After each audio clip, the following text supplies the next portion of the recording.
A product of North Redondo Beach. I was actually born here, I was raised here, went to Burby Elementary, Adams, veer off. I didn't go to Redondo, I went to Costa, but nobody's perfect. Anyway, I'm really glad to be here. One of the things I did, well, the smartest things I did, I think, way back in the 1970s and 80s, I think the middle 70s, I was born in 1960, so middle 70s, I was a teenager, and my older sister said, you know what, the lady across the street, her lawn is really long, why don't you go over there, or why don't you cut it, just cut it, she's a senior citizen, it would just be a nice thing to do. So I went over there, I cut her lawn, teenager, who didn't know anything much about it, and I actually did it with a hand over too, so it was tough, got a lot of energy back in those days.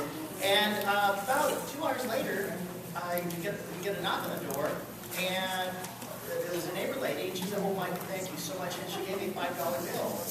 And I thought, wow, this is really cool.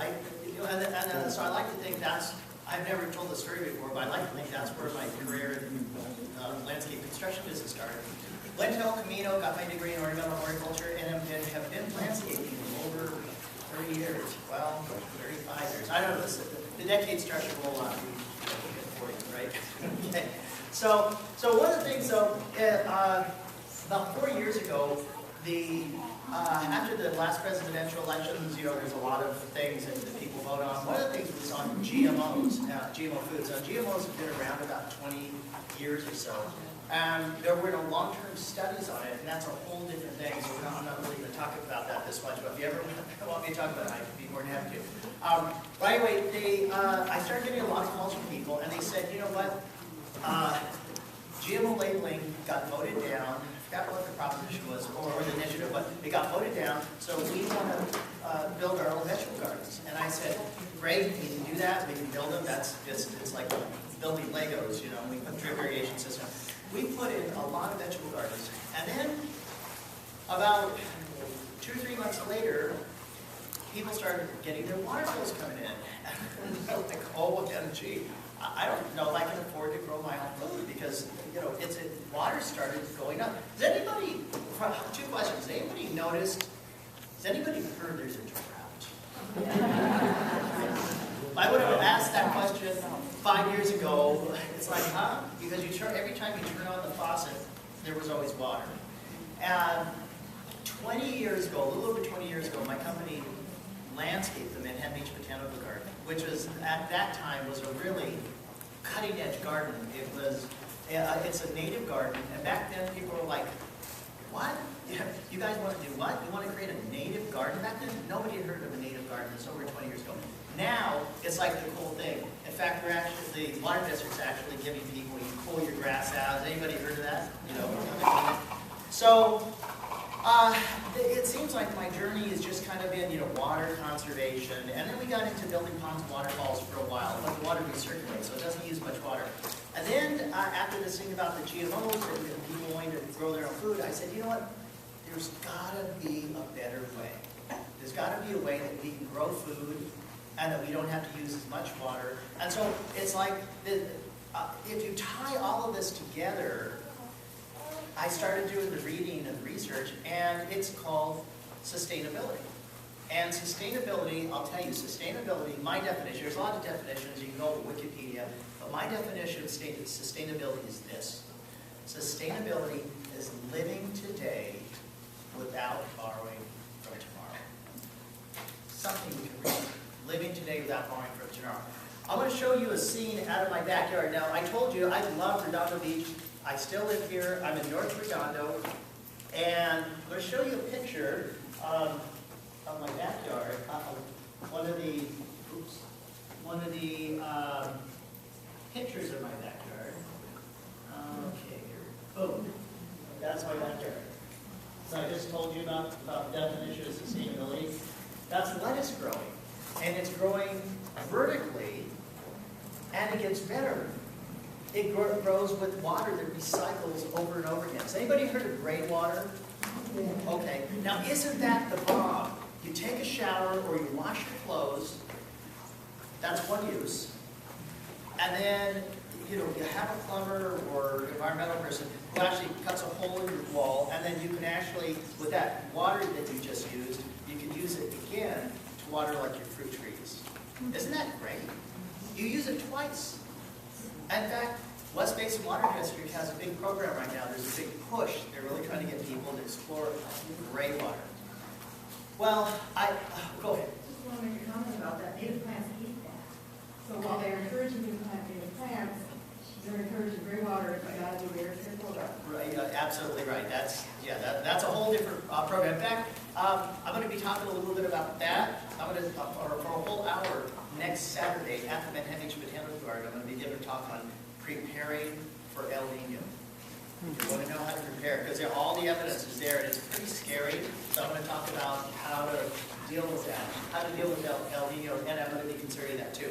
Okay, so gray water. I talked to my plumber about the gray water thing, and Torrance said it's against city ordinance to collect gray water. Okay. 5 years ago, City of LA was against it. They issued 4 permits 5 years ago. Now it's in the thousands. Is there a permit to do gray water? Technically, yes. Okay, Charlie. Is gray water mandatory in all new construction in LA now? I don't know about that. In single families, I think they made it so that it can be. Oh, okay. Well, here's the drought has changed the dynamics of everything. In fact, did anybody read the Daily Breeze? 2 days ago, front page headline, right in the middle, says DWP raising rates because we're saving water. They're saving too much water. They have an infrastructure to pay. They've got to pay their employees, their trucks, their big buildings, their insurance. They're a business, and if they they're getting the revenues, and it says, oh, they have a budget, and if they have to pay their employees this, and then they're only bringing in this much, well, they're like, well, we have to pay our bills, and we can't go out of business. We're a public entity, so the only way we know how to make money is to charge more. So by saving water, water prices are going up. By not saving water, you go up to that higher tier, and you're going to be paying more for your water than your rent. It's terrible. But are we helpless? Are we like little mice that are just helpless? We just have to take it? No. There's something that we can do. And I'm going to go on to our next slide here. Okay. So I talk about how it all begins with the big picture. It all begins here. Science of nature teaches us about community. And I quote John Muir on this. When we try to pick out anything by itself, we find it hitched to everything else in the universe. So I'm kind of backing up a little bit here. Okay, this is some of the big challenges we have as a society. We have a big mobile oil refinery in Torrance. We have even closer, we have Chevron. Does anybody know why El Segundo is El Segundo? Yeah, it came about 100 years ago. They named the whole town because it's the second plant, Chevron plant. So that's how the whole city got its name. Okay, so here's the thing. The big picture is everything is connected with their health too. So I'm gonna shift things. Remember, sustainability. It's about a whole system. It's not just about picking up trash. Come on in. Yeah. Okay, so it's not just about picking up trash. So there's the big picture on top, the earth. There's the lady that's down the beach. Okay, and then you see some organic strawberries, and then you see blood. All this is really tied together. Everything's connected. At the cellular level, we're connected to food. Our food is everything. And I remember I got this, I started getting very, very fascinated by it when I read about GMOs. It just opened up this whole world to me, and I'm like, wow, the world needs to know this. Speaking of health, how do you define success? Isn't this generally a lot of people? I want the big house, I want the big car. But then I'm going to add a tagline to this. Personal success without fulfillment is the ultimate failure. So you can have all the money in the world. Stephen Jobs, do you really think with billions of dollars in the world, in the bank, do you think, what was he thinking about? He knew about when he was going to die, what day, what week, what month. Do you really think he was thinking about his billions of dollars? It had to go beyond that. So no matter how wealthy or successful we are, success without fulfillment is the ultimate failure. So living the life of our dreams means nothing without our health. It's super high on the urgency factor. Now, outstanding health begins with making a commitment to ourselves. Now, the problem with modern society is that it seems that everybody is trying to be skinny. And I'll tell you, that skinny should not be the goal. The goal should be that we want to be lean. And lean is an acronym that stands for lifestyle, exercise, attitude, and nutrition. So this is a goal that we can live with. This is something, so you know what, our body types are what they are, so why wrap yourself with guilt? Again, this is a goal that we can all strive to be. Okay, little thing here. Medicine is not healthcare. Food is healthcare. Medicine is sick care. You're managing sickness. Okay, so this all ties in with food. Nutrition, we just had a talk, so I'm not going to talk a lot about the nutritional part because we just had a great, Diane did a great job on this. 34% of the U.S. population is obese and have health issues, and those are just the children. Almost 3 billion adults have weight-related diseases. So we need to, nobody's going to, if you think that somebody's going to knock on your door and they're going to say, I'm here, from the U.S. government, and I'm here to tell you everything about health, nutrition, what's good for your body, I'm sorry. That's not going to happen. You've got to take control of your own body, of your life. You've got to do it for yourself. Nobody's going to do it for you. Why do you think there's still McDonald's? If you think you're getting healthy ingredients, let's say you're a vegan or vegetarian, and you go to McDonald's, and you say, okay, surely there's got to be something here. Did you know that McDonald's French fries, you would assume that they're potatoes and then fried in grease, 2 ingredients. Okay, well that would surely fit under those, remember we just heard a good presentation, nothing more than 5 ingredients. You do the research. McDonald's French fries have 19 ingredients. And they're not vegan. If you're like, don't want animal products, you'll get them with McDonald's French fries. This is all online. Okay, now this is something that, this is Louis Ignarro. He's a Nobel Prize winner. I'm a real big believer that if you're going to study about food and stuff, you should have science behind it, not just buzzwords or fad words. This is a really, really cool thing. Who here has ever been a doctor? Every hand would go up. Who here has ever gotten medicine? Every hand would go up. Okay, when we're little kids, if it got real bad, you go to the doctor. Okay, did you know that the reason why I had the doctor up there, okay, so he won a Nobel Prize. What did he find in his studies? Everything in our body, all our energy is tied to our blood, our heart, and then the heart being able to get that blood out, healthy blood to the vessels. Every part of our body is connected. This is your artery right here, and so those are your blood cells. And what that doctor found was that when you eat right, your body, your blood, there's actually something called an endothelium layer. Big word, but all it means is it's medicine bottles. It creates something called nitric oxide that tells your body make the medicine. So if your body needs to repair, let's say you run a marathon. I ran one too many back in the 80s, ran about 50 marathons. I really tore my body down a lot, but my body was able to come back. And if you do any type of exercise, you tear your body down. But if you eat right, it actually repairs itself. And so that's what this is saying, is that there's microscopic medicine bottles that the medicine bottle opens up and it allows the medicine out. It also works the reverse way. If you eat bad, the medicine bottle's shut. And then you got to go to a doctor, you get the testing, and hopefully he's going to give you the right type of medicine, the right amount, and he's going to charge you for it. Okay? So isn't it better to have your body eat right, have your body make your own medicine, give you the right amount, and it's free. It's amazing. This is actually science. You can look this up. You can look up that doctor, Louis Ignarro, won the Nobel Prize for He went to UCLA School of Medicine. I actually know somebody who's had discussions with him. And it's really cutting edge science. This whole thing about eating right isn't just a fad. This is science-based. Okay, so this is a great slide.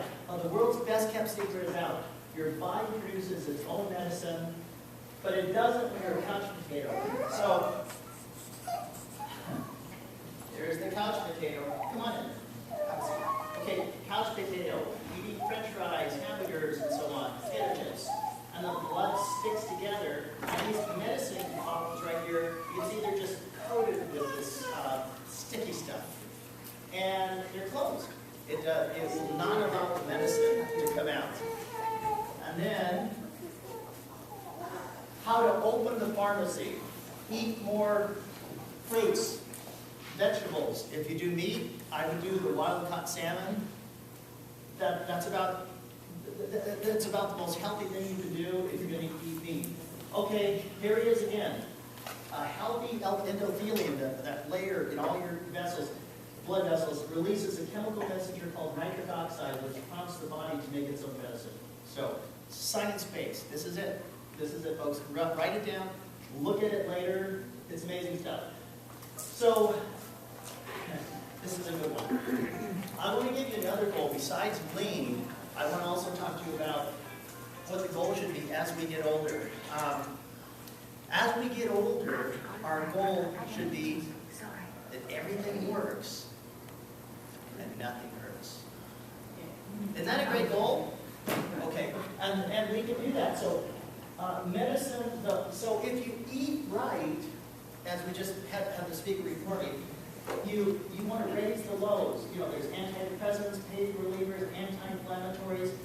Eating right will actually, the medicine bottles inside of you will actually do that, and it will lower the blood cholesterol and lower the blood pressure. So, nitric oxide, that's the magic piece. I don't want to get too into the science of it, but just to show you what the end result is. For our heart, okay. So, he's eating all the right stuff.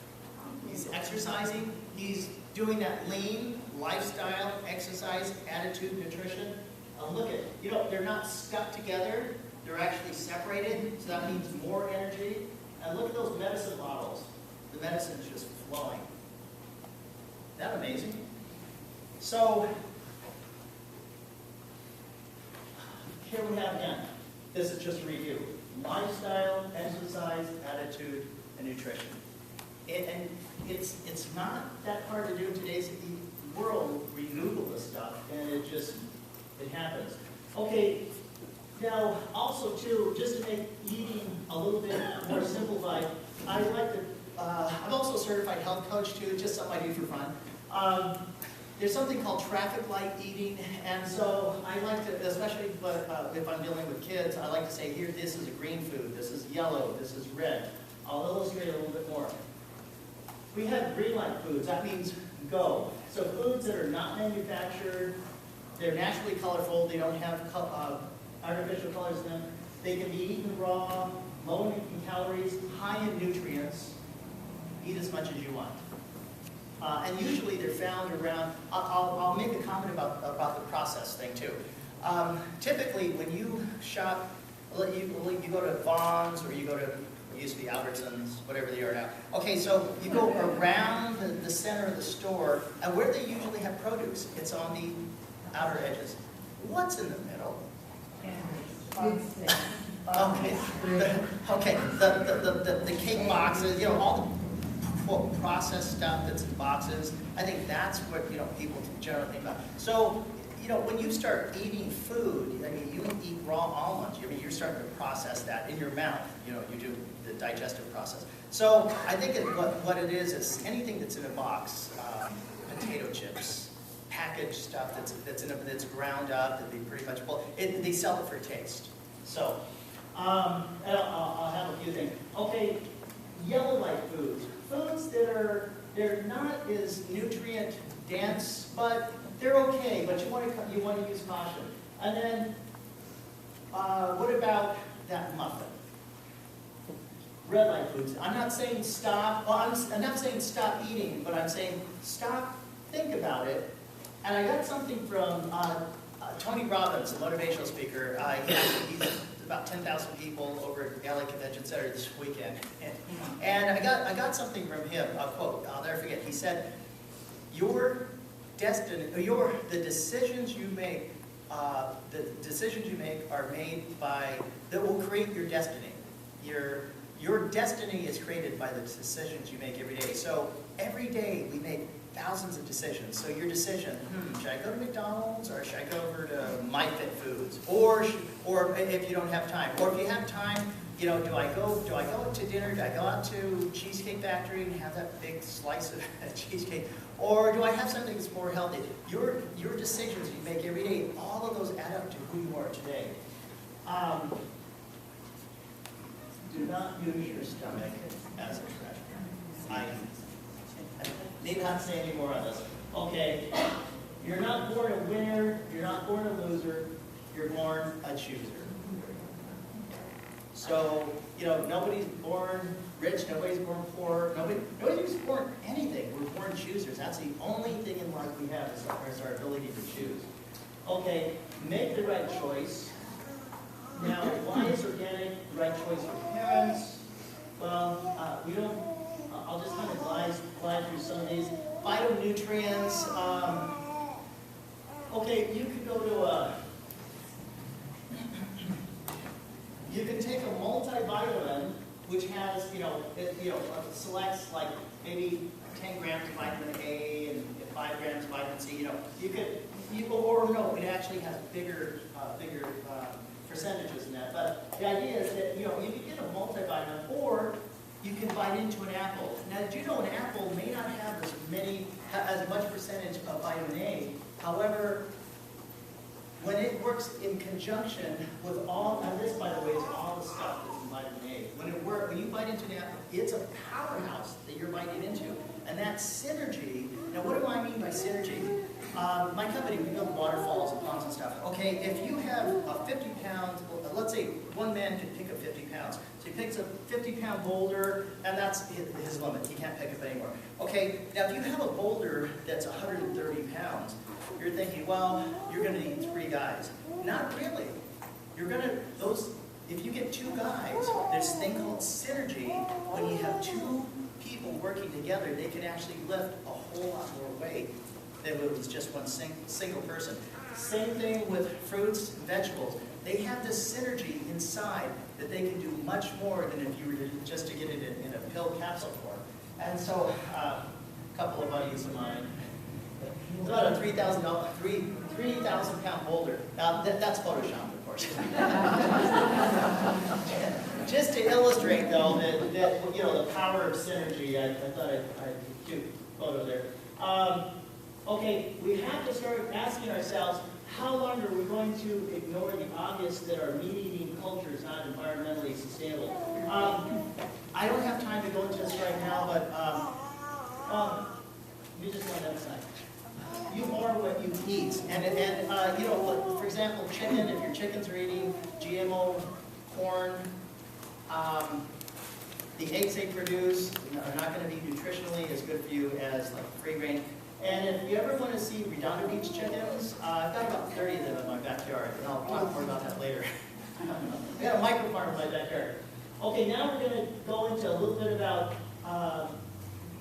if you want to say okay, we've all heard of the drought, and we want our water bill to go down. We all want to make a difference with the drought. Did you know if you eat 1 less hamburger a week, that's the equivalent of a whole week worth of taking a bath? I mean, you can really make a huge difference in this drought just by eating less meat and having more of a plant-based diet. Here's another one too. And these are just some of the statistics. 144 hamburgers a year. That's like one every few days. Over 100,000 gallons of water. That's a lot of bath water. Okay, a plant-based diet indirectly consumes about 600 gallons less of water per day. And the reason for that being is, what do cows eat? What do cows eat? They eat grass. They eat products from the ground. What do the products of the ground eat? Water. A lot of water. The water district's telling us, pull up your grass because it sucks up so much water. Well, what does a cow eat? They eat grass. They eat a lot of it. And so if you really want to make a difference, eat less meat. I'm not saying eat, and actually if you don't eat land animals, which take a lot of water, then you can eat seafood. I mean, they live in water. So it's really not, and it's actually better for you, especially the wild-caught salmon. Oh, sockeye salmon. Okay, just a little slide to keep us on track here with health. So weight loss. Okay, so weight loss is what people should, weight loss is what people are after. Get on that scale, you weigh less. That's a, what you want is you want fat loss. We don't have an overweight problem, we have an over-fat problem. And so, want to keep us on track with that. Okay, next slide. Drought. This, by the way, is a current picture of California's second largest water reservoir. So we are in trouble. I mean, this is science. This is NASA came out about a year ago and said that, no, they came out about earlier this year, and they said that California has, Jay Famichetti, a senior water scientist, said we have about a year of water left in reserve. And people started panicking. Who you have is a higher authority at NASA, right? Because they all these neat scientific tools. So there were times said, okay, well, no, we won't be out of water, just out of water in California, but they're going to be piping it in. They have always piped it in. Does anybody know how much water Southern California uses? 1.5 gallons, or 1.5 billion gallons per day of water. They pipe in. 20% of our electricity is used to bring in that water. So when you waste water, you're also wasting electricity. I'll open you up to aeroponics. So I asked, or I said that people were interested in growing food and saving water. So if you are, there's something I want you to explore. It's called aeroponics. So it saves over, this is Epcot World, Disney World. They have Chicago O'Hare Airport. You can grow on the roofs. There's restaurants growing them on 6 stories in Manhattan, New York. If you want some examples of this, I have a microfarm in my backyard, aeroponic. Where the water, there's a 20-gallon chamber right here, the water, tiny little pump, pushes water up there, and it's all self-contained. So the result is you can grow food in about half the time, and it recycles water. It saves about 90 to 95% water over a traditional soil garden. And it's vertical. So it's amazing stuff. Okay, and then you can put them into a landscape. So I have here, it's kind of disguised. You could get creative and put some stuff around. That's at Manhattan Beach, house over in the tree section. If you have a koi pond, this is called aquaponics, because what we did was instead of using a pump in the system right here, we put a secondary pump right here. This is something I was already built a koi pond, and then we have the water shooting up here to the pond, nutrient-rich pond water, goes up here, you can see the lettuce and tomatoes growing stuff, and then it goes back down and drains back down here. What do fish produce? They produce ammonia. So this ammonia actually feeds the plants, and then it takes the ammonia, and then it sends it back to the pond. Great stuff. Drip irrigation saves water. You want to save, it's a great way to save water. So these are native plants with drip irrigation, and then you cover it with mulch. If you want to know more about that, like I said, next Saturday at the Manhattan Beach Aquarium, I'm giving a talk on this from 10 to 11 in the morning. Okay, foods that boost your immune system, vitamin C, vitamin E, and so on. 12, I'm sorry? Is that your zinc? Oh, zinc. I'll go back. Oh, Garlic. Yeah. Omega-3 fatty acids. Now this I got from the Tony Robbins, he has his own thing on health and wellness. Amazing stuff. He's able to simplify. This right here, 12 steps of pure energy, gifts that you can give yourself. Aerobic energy, essential oils. If anybody knows about omega oils, they're really great for, especially omega-3s. if you can go to Whole Foods, it's one of the only places I know where you can get it. There's this stuff called Udo's Oil, U-D-O. And it's this perfect blend put together by a PhD named Erasmus Udo. Anyway, you can get it at Whole Foods. I drink a shot in the morning. I drink a shot in the afternoons. Helps me keep my weight off, and it just balances everything. It kind of like arthritis runs in my family, and so I felt it coming on. I started drinking the Udos, and it kind of like the Tin Man in the Wizard of Oz, or putting oil. Yeah, that's what the Udo's oil does. So the essential oils are really good. How do you spell it? U-D-O. Udo's oil. Whole Foods. Whole Foods has it. Yeah, it's a perfect blend of omega-369. And I have a shake every morning. It's a protein shake. I actually put a shot of Udo's oil in it. It's amazing. Amazing for you. Right, I would suggest go on Facebook and you can read about it. And Udo's oil. Okay, help save water with our plant-based meals. On average, like if you do a vegetarian diet, you'll use about half the water that you would if you're having a meat-based diet. Now, get inspired and create something that inspires other people. And so, that's what I'm devoted to right now. I'm devoted to inspiring everybody, empowering everybody to say, you know what, we want to empower our own body's natural processes, open up that pharmacy by eating right and eating healthy and getting some exercise. But Michael Jordan, I can accept failure. Everyone fails at something, but I cannot accept not trying. So you have the 10-day challenge before you. I promise you, if you do this 10-day challenge, it's going to change your life. About 10 years ago, I went to a Tony Robbins event, and he had this thing about health and wellness, and he said, you know what, the stuff I was talking to you about today. And so I thought, because there was not a bigger meat eater than I was back 10 years ago. Every day, having steak for lunch and chicken and just fried foods. I ate really bad. And I did like Tony Robbins has a 10-day challenge. I just cold turkey. I'm like, okay, I'm going to try this. My health, my energy levels improved so amazingly. I just felt like Superman. I thought, I'm never going to go back to the old way of eating again. Being fit feels so good. Nothing tastes as good as being fit feels. I'll put it that way. The question isn't who's going to let me, the question is who's going to stop me. So you've got to be determined. And the time for action is now.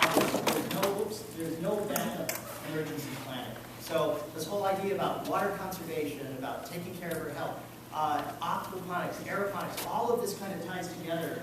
And if you want more information, next Saturday, I'll tell you, next Saturday and the first Saturday of every month, I host something called a sustainability event at my house, which is 2609 Vargas Way in Drought. You can see me afterwards, I'll give you a card. But it's the first Saturday, so the next one is going to be 2 weeks from today, from 2 to 4 p.m. How to build, so I'm going to be talking about how to build a veggie garden that recycles water, how to save 90% water on your organic garden. I have a 5,000-gallon rainwater harvesting system underground in my backyard. You can actually see this. PBS television was there a few months ago. They were doing some filming. And there's my website down there, enviroscapela.com. So I try to make everything pretty. So I try to make sustainability pretty, and I try to make it so that it's got I don't have nothing to sell you. My whole goal is to inspire you and to empower you to get healthy, you guys. And I think that if all of us do this, and the cost is that if we don't do this, if you don't change anything now, people that are having a bad diet and they don't do anything about it now, what's the cost a year from now, 2 years from now, 5 years from now? Will it be poor health? Will it be death?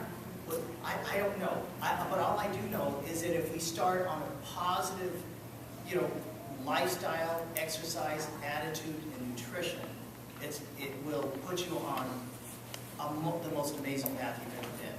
So, I think That's about it. So you know what? You might be, maybe there's some doubts you have. Maybe there's some fears. And if you have fears, because there's a storm out there. There's a huge storm. And the fear will tell you, you can't do this. You cannot face the storm. And you have to have the resolve to look the storm straight in the eye and say,